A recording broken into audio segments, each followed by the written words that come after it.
আসসালামু আলাইকুম। আশা করি সকলে ভালো আছেন। আলহামদুলিল্লাহ আমি আপনাদের দোয়ায় ভালো রয়েছি।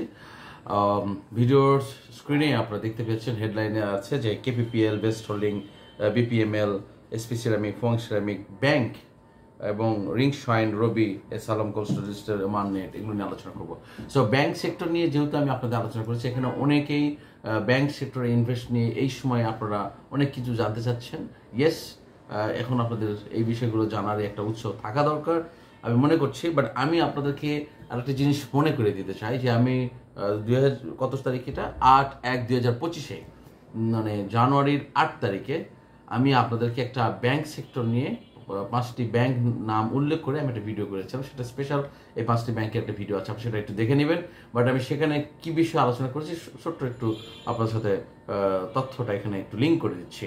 সেই 5টি ব্যাংক গত অর্থ বছরে 2000 কোটি টাকার বেশি মুনাফা করেছে। সেখানে আছে যে 5টি ব্যাংক রয়েছে: ব্র্যাক ব্যাংক, ইসলামী bank, Dutch Bangla bank, city bank এবং পূবালী ব্যাংক। এই সিটি ব্যাংক এবং এই যে 5টি ব্যাংক, তারা গত অর্থ বছরে 2000 কোটি টাকার বেশি অর্থ মুনাফা লাভ করেছে। ব্র্যাক ব্যাংক সেখানে আপনার আগের বছরের তুলনায় লাভ করে 2800 কোটি টাকা করেছে, যা গত আগের বছরের তুলনায় 72.29% বেশি। ইসলামী ব্যাংক করেছে 3400 কোটি টাকা, গত অর্থবছর মুনাফা করেছে, যা আগের বছরের তুলনায় 34% বেশি। পূবালী ব্যাংক করেছে 2375 কোটি টাকা, যা আগের বছরের তুলনায় 51.66% বেশি। সিটি ব্যাংক করেছে 2287 কোটি টাকা, যা আগের বছরের তুলনায় আপনার 69.53% বৃদ্ধি পেয়েছে। ডাচ বাংলা ব্যাংক করেছে 2285 কোটি টাকা। এই যেটা তথ্য, এই দেখুন আমি আপনাদের জন্য যেটা করেছিলাম 2025 সালের 8ই জানুয়ারি, এই ভিডিওটি আপনারা আমাদের ওখানে খুঁজলেই পাবেন। এই ব্যাংক নিয়ে এটা করেছি, আপনারা দেখবেন। সুতরাং এই ব্যাংকগুলো হ্যাঁ দাম কিছু ওঠানামা করবে, আমি কিন্তু আগেই বলেছি you are in stock market, you are investor, আপনি কিন্তু ট্রেডার নয়। যেমন আমি এই ভিডিওগুলো আজকে যে কোম্পানির নামগুলো নিয়েছি, যেমন KPPL, best holdings, BPML, SP ceramic, ফং সিরামিক। দেখুন এসপি সিরামিক আমি আজকে আলোচনা করছি, কেন করছি? যদিও আজকে 40% নেগেটিভ হয়েছে, আমি কেন করছি? বিকজ গত ইপিএস এর যে রেকর্ড এটা শো করছে, যে পরিমাণে এখানে আপনার লেনদেন হচ্ছে। যেমন আজকে দেখুন এসপি সিরামিক 49,94,000 হাত বদল হয়েছে। এখানে 40% নেগেটিভ হতে পারে, এটা কোন ফ্যাক্টর নয়। কারণ আজকে যারা কিনবেন যেমন 17 টাকা 70 পয়সা আছে ক্লোজিং প্রাইস হয়েছে, একটা সময় এটা 18 টাকা পার হয়ে গেছে, আবার এটা নেমে আসছে। ডে লং শুধু ওঠানামা করছে আজকে, এটা প্রচুর পরিমাণে এবং বড় বড় ভলিউমে ট্রেড হয়েছে, অনেক বড় বড় ভলিউমে ট্রেড হয়েছে। সো এসপি সিরামিকের দূরত্ব অনেক দূর, অনেক ভালো করবে এটা বিশ্বাস করি। এবং আজকের যদি এই 49,94,000 আপনি এই ভলিউমটা যদি আপনি একদম ডে লং যদি আপনি অবজারভেশন করেন এবং কি পরিমাণ কি ট্রেড হয়েছে সেটা যদি আপনি ফোকাস করেন, আপনার কাছে স্পষ্ট বার্তা চলে আসবে। সো এখানে মনে করার কিছু নেই যে যেদিন যেটা দাম বাড়ে সেটা নিয়ে কথা বলি। নো, আমাদের উদ্দেশ্য হচ্ছে যে আমরা গাছ লাগাবো, ফল সেটা ধরবে, ফলকে নার্সিং করব, এরপর ফল যখন পাকবে ফল সুমিষ্ট হবে। সুতরাং শুধুমাত্র ভলিউম বেশি বা ট্রেড বেশি হলো কিংবা দাম বেড়ে যাচ্ছে, হল্টেড হচ্ছে, সেটা নিয়ে আলোচনা করব, সেটা কিন্তু নয়। আমাদেরকে সবসময় পূর্ব প্রস্তুতি নিয়ে থাকতে হবে। আমি যেটাতে ইনভেস্ট করবো সেটাতে যেন আমি এমনভাবে প্রস্তুতি নিয়ে থাকি, আমি যেদিন হল্ট হবে সেদিন যেন আমি প্রফিট নিতে পারি, ভালোভাবে নিতে পারি এবং আমার কাঙ্ক্ষিত প্রফিট নিতে হবে। এখন অনেকেই এখানে গত ভিডিওতে আমি যেটা মন্তব্য পেয়েছি, আলহামদুলিল্লাহ অনেকেই বেশি সচেতন হয়েছেন। আমি সকলকে অভিনন্দন জানাই, সাধুবাদ জানাই যে আপনারা কমেন্টস দিয়ে আমাকে উৎসাহিত করেছেন, আপনারা আমার পাশে আছেন। আমি সকলের প্রতি কৃতজ্ঞতা প্রকাশ করছি। সকলকে অনেক অনেক ধন্যবাদ। আমার পাশে থাকবেন, আমিও কথা দিচ্ছি আমি আপনাদের পাশে থাকবো ইনশাল্লাহ। যতই ঝড় ঝাপটা বাধা লাঞ্ছনা বঞ্চনা আসুক, আমি আপনাদের পাশেই থাকবো, এটা আপনাদের কাছে আমি কমিটমেন্ট করলাম। ওকে, সো যেমন আরেকটা কোম্পানি দেখুন Fu-Wang ceramic, same Fu-Wang ceramic আজকে কিন্তু 40% নেগেটিভ হয়েছে, হোয়ারএজ আজকে 23,41,000 শেয়ার হাত বদল হয়েছে। সো আজকে আমি এটা আলোচনা করছি কেন? একদিন পরেই বা যেমন রবিবার সোমবার পর বা যে কোনো সময় যখন আমরা হল্ট শুনে যাই, দেখবেন 74 লক্ষ 50 লক্ষ 70 লক্ষ 1 কোটি শেয়ার সেদিন হাত বদল হবে। তবে ওই দিন যে আপনি কিনবেন সেই দিন কিন্তু মূলত আপনার কেনার দিন নয়। আপনাকে আগে থেকেই প্রিপারেশন নিতে হবে, প্রস্তুতি নিতে হবে। যেমন আপনার ফাইনাল গেম খেলার জন্য, অলিম্পিক খেলার জন্য, ওয়ার্ল্ড কাপ খেলার জন্য বা একটা টেস্ট ম্যাচ বা ইন্টারন্যাশনাল ম্যাচ খেলার জন্য 1 দিন 2 দিন 1 মাস ধরে প্রস্তুতি নিতে হয়, তাই না? যে প্রথম দিনে যেই যদি আপনি ফাইনাল খেলতে যান তাহলে আপনার রগ টান পড়বে। হঠাৎ করে যদি আপনি দৌড় প্রতিযোগিতায় চলে যান এক্সারসাইজ ছাড়া, প্র্যাকটিস ছাড়া, দেখবেন আপনার রগে একটা টান পড়বে, আপনার শরীরে প্রচণ্ড ব্যথা হবে, একটু পরে আপনি হাঁপায় যাবেন। So you have to make a practice yourself. Rolling করতে হবে যে হ্যাঁ আমি আমার ওয়ার্ম আপ রাখতে হবে নিজেকে, যে আমি প্র্যাকটিস করছি, ওয়ার্ম আপ আছে, আমি ফাইনালি ভালো কিছু করব। সো আমাদের বিনিয়োগ বাজারকে যদি আমি সেইভাবে একটু আলোচনা করি যে আমরা যেদিন ফাইনাল মানে যেদিন একটা দৌড় শুরু হয়ে যায় আমরা সেদিন সেখানে ঝাঁপিয়ে পড়ি। ভাই একটু আগে থেকে প্রস্তুতি নেন না।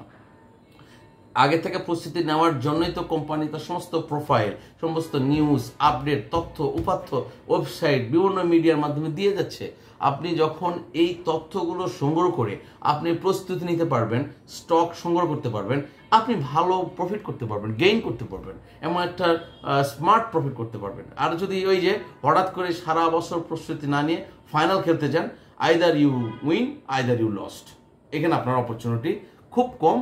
আবার কিছু কিছু সময় ভাগ্যচক্রে লেগে যায়। এটা আমি যেহেতু ইটস এ প্রফেশন, অনেকে এখানে এই বিজনেস করার জন্য বা স্টক মার্কেটে অনেকে ইনভেস্ট করেছেন, প্রফিট নিয়েছেন, যাদের এটা একটা প্রফেশন হিসেবে নিয়েছেন।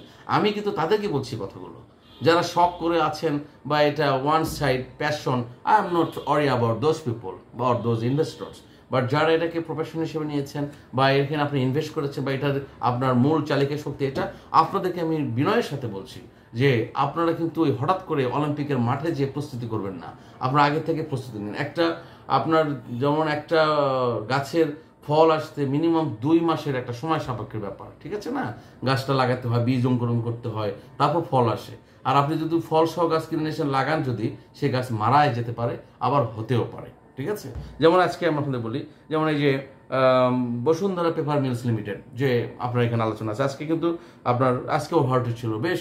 আমি কিন্তু এটা সেভারাল টাইম বলেছি, খুব সাবধান, this is very up trading now, খুব রেগুলার ভল্টেজ হচ্ছে। এটা 26 টাকা থেকে গত সপ্তাহে 26 টাকা থেকে আজকে কিন্তু মাত্র 20 কার্য দিবসের মধ্যে আজকে কিন্তু আসছে কত আপনার হলো 41 টাকা 50 পয়সা, 41 টাকা 50 পয়সা আসছে, আজকে ভল্টেজ ছিল ডেলো।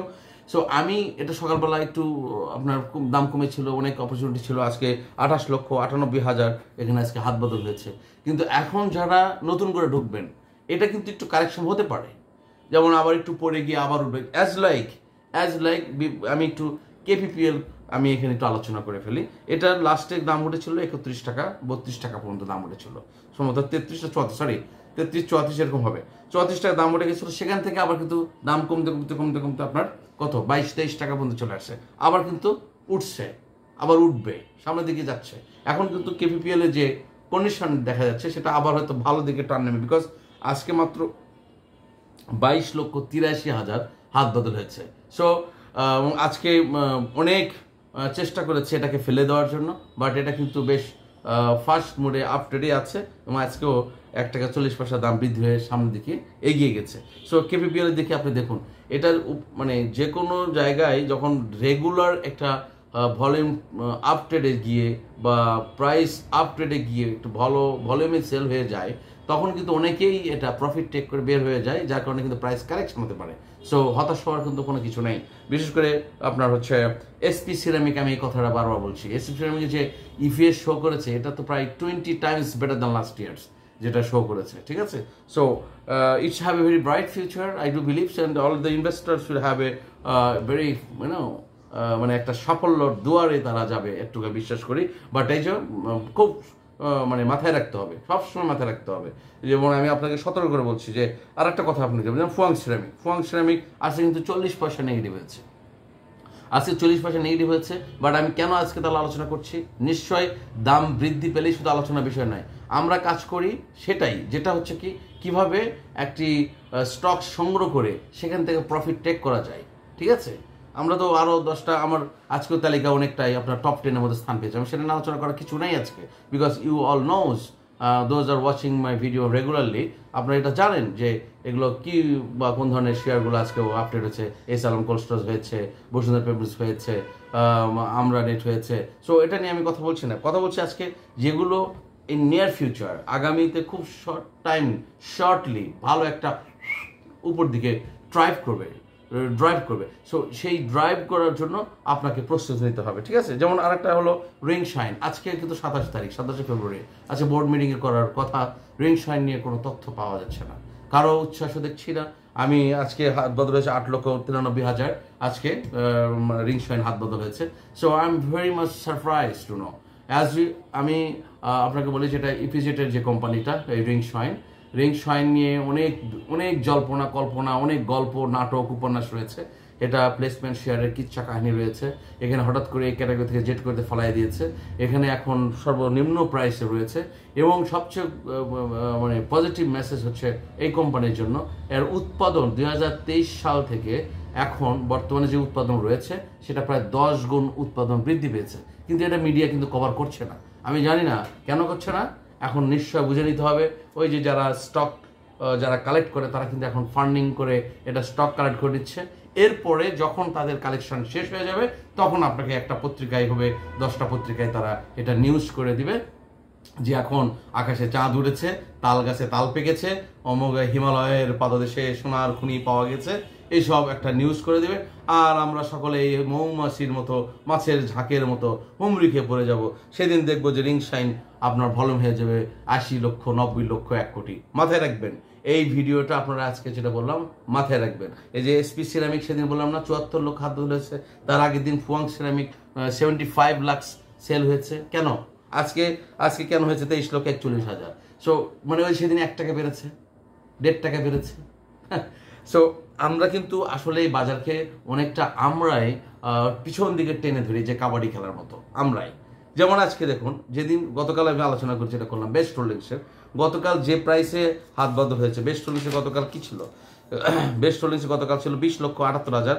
গতকাল ক্লোজিং প্রাইস ছিল হলো আপনার না সরি, বেস্ট হোল্ডিংস গতকাল কোথায়, এখানে নোটটা আমি পাচ্ছি না, বেস্ট হোল্ডিংসের নোটটা এখানে পাচ্ছি না। সো গতকাল আমি এটা নিয়ে কথা বলেছি যে পুরো ভলিউম ছিল, তো আজকে তো আরো 10 পয়সা কমে গেছে ভাই। আজকে তাহলে এই যে বেস্ট হোল্ডিংসে আপনার 17,71,000 কারা বিক্রি করে বের হয়ে গেল? কত পার্সেন্ট প্রফিট নিয়েছে? How much they take the profit? এখন যদি কেউ বাজার করার জন্য টাকা বের করে নেয় বা কারো টাকার প্রয়োজন আছে, it's different case. I am sorry, এটা ডিফারেন্ট কেস, এটা নিয়ে মন্তব্য করছি না। বাট আজকে যারা বিক্রি করেছে আমি বিশ্বাস করি তারা নিছক আজকে শুধু হয়তো কোড পরিবর্তন করেছে কিংবা এখান থেকে বের হয়ে যে আর একটা কেনার জন্য দৌড় মেরেছে। এরাই কিন্তু বাজারে ক্ষতি করে এবং নিজেরা ক্ষতিগ্রস্ত হয়। সো এরা নিজেরাই ক্ষতিগ্রস্ত হয় এবং বাজারকে ক্ষতিগ্রস্ত করে। আমি সিরিয়াসলি বলছি। এই কারণে আমি এই কোম্পানির নামগুলো উল্লেখ করে, তাদের ভলিউমগুলো উল্লেখ করে আপনার সাথে কথা বলি। দয়া করে কেউ ভাববেন না যে আমি কোনো কোম্পানির প্রতিনিধিত্ব করছি, বাট রিয়াল পিকচার দেখুন না। যখন আজকে বেস্ট হোল্ডিং সর্বনিম্ন দামের দিকে রয়েছে ভাই, এটা একটা হাই প্রোফাইল একটা company, very fundamental company, no doubt. But তাহলে আমরা কেন এই 10 পয়সা নিয়ে আমরা বের হয়ে যাচ্ছি? 3 মাস 4 মাস আপনার পুঁজিটাকে আটকে রেখে 10 পয়সা হয়েছে আপনি বের হয়ে আপনারা চলে যাচ্ছেন। সো আমি তো এই মাসে দোষী। আপনারা একটু প্ল্যান করবেন। এটা স্টক মার্কেট, এটা তো ডে ট্রেড মার্কেট নয়। আমরা সবাই এটাকে ডে ট্রেড মার্কেট বানিয়ে ফেলার কারণে আমরা কিন্তু ক্ষতিগ্রস্ত হয়ে যাচ্ছি, বিনিয়োগ বাজার ক্ষতিগ্রস্ত হয়ে যাচ্ছে। এখান থেকে ভালো কিছু কেউ নিতে পারছে না, ঠিক আছে? সো একটু শান্তশিষ্ট হয়ে একটু পরিকল্পনা করে এগিয়ে চলুন। যেমন আপনাদেরকে বলছি যে আপনাদের রবি নিয়ে অনেক গল্প বলেছি, রবি নিয়ে অনেক কথা বলেছি। হঠাৎ করে আপনারা দেখবেন রবি যেদিন একটু ভালো টান ধরবে, আবার দেখবেন 1 কোটি 1.5 কোটি টাকা, 1 কোটি 1.5 কোটি শেয়ার হাত বদল শুরু হয়ে যাবে। সো যারা যে সেক্টরে ইনভেস্ট করেছেন আপনারা সেই সেক্টরকে ধরে রাখুন এবং পরিকল্পনা করুন, ধীরে ধীরে কালেকশন করুন। যেমন আমরা নেটওয়ার্ক আছে কিন্তু 1 টাকা দাম বেড়েছে, কিছুদিন আগে কিন্তু একটা গল্প বলছি, যেটা কখনোই সম্ভব নয় একটি এই ক্যাটাগরির কোম্পানিকে হঠাৎ করে কোনো বিনা কারণে একটি তালবাহানা নোটিশ দিয়ে জেট ক্যাটাগরিতে ফলাই দেওয়া হয়েছে। এইসব আসলে দুঃখজনক এই বাজারের জন্য। যার কারণে আমরা সিদ্ধান্ত নিয়ে সুপরিকল্পিতভাবে এই বাজারকে নিয়ন্ত্রণ করতে হবে, এগিয়ে যেতে হবে, আমাদের পরিবারটাকে বড় করতে হবে। সবচেয়ে গুরুত্বপূর্ণ বিষয়টা হচ্ছে যে আমাদের এই পরিবার, এই প্ল্যাটফর্মকে বড় করতে হবে, যেন আমরা সকলেই একটি ঐক্যবদ্ধ সিদ্ধান্ত নিতে পারি যে আমরা প্রফিট ছাড়া বের হবো না, আমরা একটা স্মার্ট প্রফিট ছাড়া বের হবো না। এবং আমরা কোনো কোম্পানিকে আগে থেকে আমরা কালেক্ট করব, মানে সেটা নিয়ে প্ল্যান করব যে হ্যাঁ আমরা এটাকে কালেক্ট করব, এখন দাম কমে রয়েছে সেটা আমরা কালেক্ট করব এবং আস্তে আস্তে এটা ম্যাচুরিটি স্টেজে চলে আসবে। তখন আমরা কখনোই ইচ্ছা করলেই এই বিনিয়োগ বাজারে বর্তমানে প্রায় 10 লক্ষ বিনিয়োগকারী, অ্যাক্টিভ বিনিয়োগকারী আছেন। সুতরাং আমি তো আমার ভিডিও বার্তায় 10 লক্ষর কাছে পৌঁছাতে পারছি না। তবে আমি আপনাদের অনুরোধ করবো যেন আপনাদের মাধ্যমে এই পরিবারটা যদি বড় হয়ে যায়, আমরা একটা সময় ভালো কিছু করব এবং আমাদের এই স্লোগানটাকে অবশ্যই এস্টাবলিশ করব। Today tomorrow. এবং আমি খুব ধন্যবাদ জানাই আমির খসরু, বিএনপির স্থায়ী কমিটির সদস্য, তিনি বলেছেন, সাবেক মন্ত্রী ছিলেন, যে এই বাজারকে ওনারা দেখাশোনা করবেন। এবং বরাবরই সবসময় একটি বিষয় দেখা যায় যে বাংলাদেশ জাতীয়তাবাদী দলের সময়ে এই বাজারটা খুব ভালো একটা প্ল্যাটফর্মে চলে যায়। সো তাদের এই বক্তব্য আমি খুব আশাবাদ ব্যক্ত করছি, আশা আলো দেখতে পাচ্ছি, আশা করছি ভালো কিছু হবে, মার্কেট ভালো কিছু দিকে যাবে ইনশাল্লাহ। সকলের জন্য শুভকামনা, এবং আপনারা চোখ রাখবেন সব কিছু দিক দিয়েই আপনারা বিচার বিশ্লেষণ করবেন এবং বিশ্বাস এবং আস্থার সাথে কাজ করে চালিয়ে যাবেন। আমি আপনাদের সকলের প্রতি আবারও কৃতজ্ঞতা প্রকাশ করছি।